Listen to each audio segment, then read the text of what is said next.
Exercice 2. Dans une boulangerie, des croissants sont vendus par sachet. Voici les prix indiqués. On a ici, dans la première ligne de notre tableau, le nombre de croissants et dans la deuxième ligne, le prix en euros.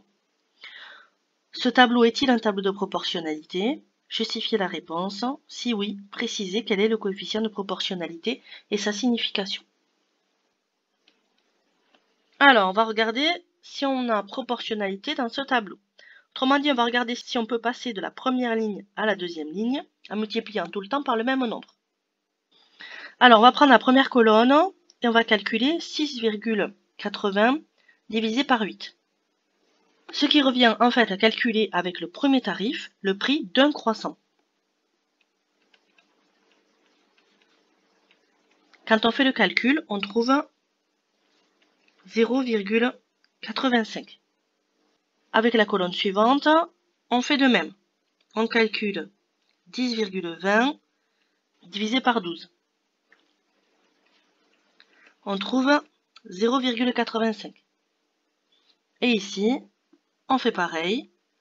12,75 divisé par 15. Et on trouve encore 0,85. Tous les quotients sont égaux.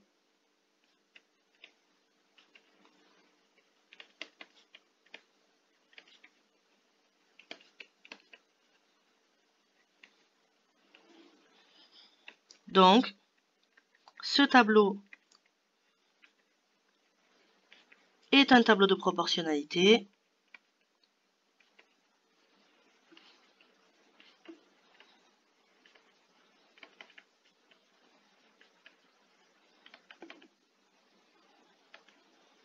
On en déduit que le prix est proportionnel au nombre de croissants. La deuxième ligne est proportionnelle à la première.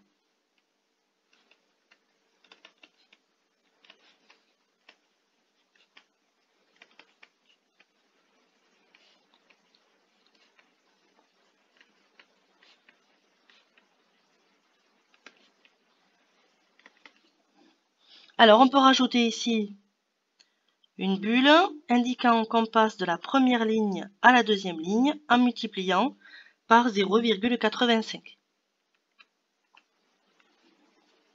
On va en déduire que 0,85, c'est le coefficient de proportionnalité.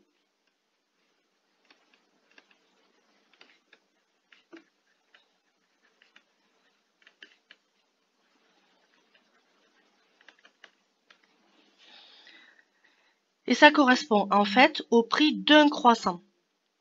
Alors, comment s'en souvenir? Eh bien, on peut se rappeler que si on rajoute une colonne ici avec 1, eh bien, le prix de 1, pour le trouver, on calcule une fois 0,85. C'est ici. Donc, ça veut dire que ce 0,85, c'est le prix en euros d'un croissant.